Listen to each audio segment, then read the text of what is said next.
Thank you. You're welcome. What was that for? Making all my dreams come true.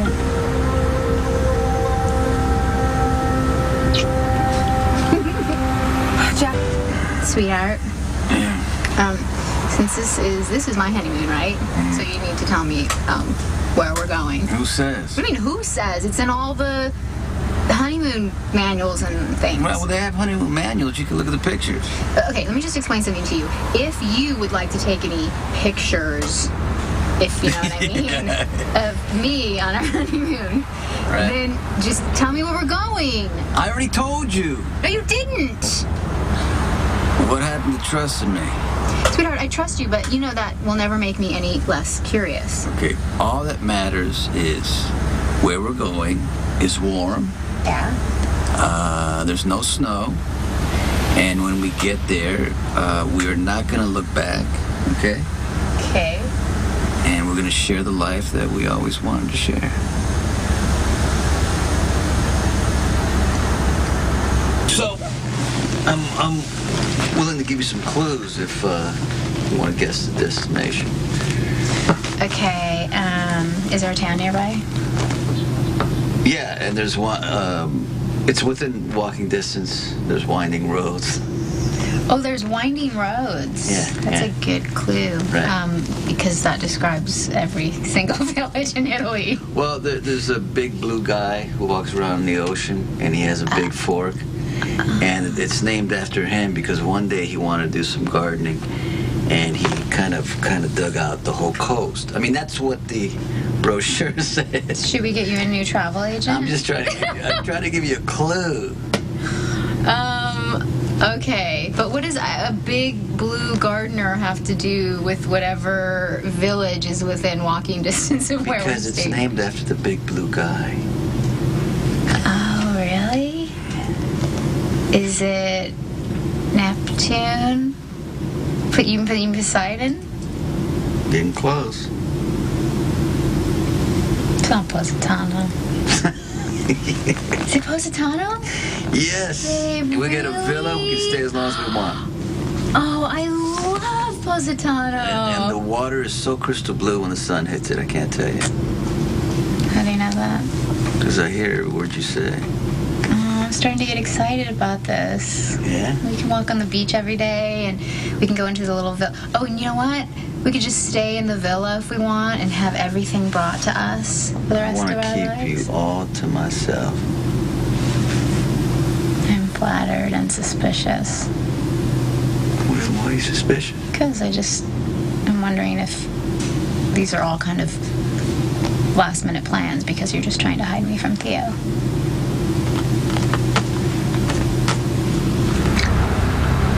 There is some irony at work here, isn't there? My parents chose the city.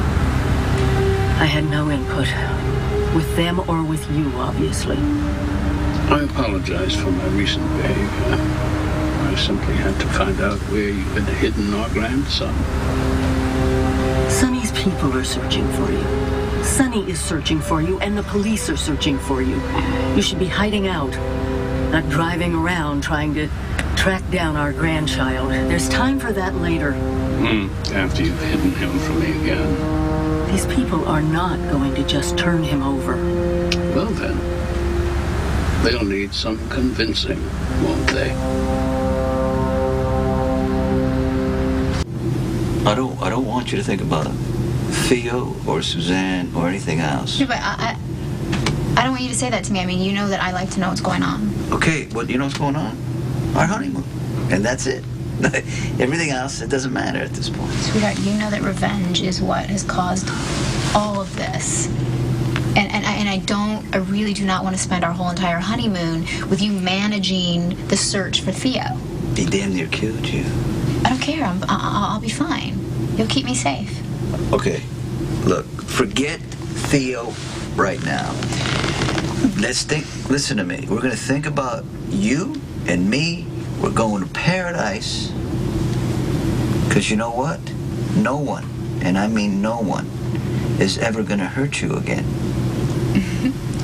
Okay? Okay.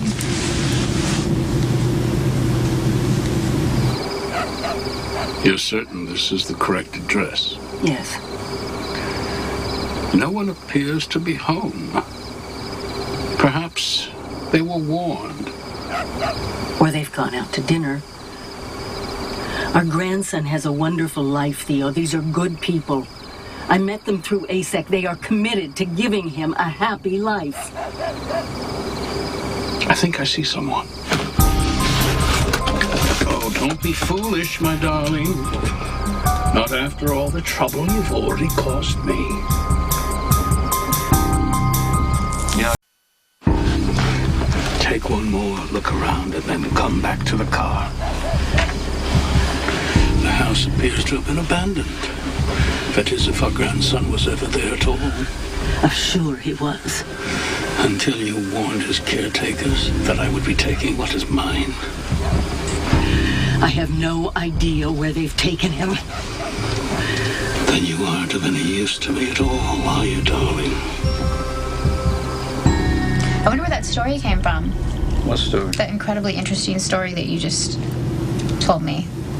The blue guy with the fork. Well, Well, maybe somebody looked out into the ocean and saw something they couldn't explain, so they made up a story, so that way the story would make sense, and they wouldn't be frightened anymore. Kind of like what you're trying to do with me right now. And tell me all these stories about paradise and love so that I won't be afraid. Worked, right? Not really. You know, when I was on the plane, I was flying back to Port Charles with Jason, and I was so strangely hopeful, even though you and I had discussed, that we were going to go our separate ways and stay out of each other's lives when we saw each other in Rome. I don't know. I hoped that we'd end up together again. I never stopped wanting you. I really did. Yeah. I mean, can you imagine? Look at us. All the mistakes we made, all the dreams we gave up, and I gotta tell you something. You were one dream I never wanted to let go of.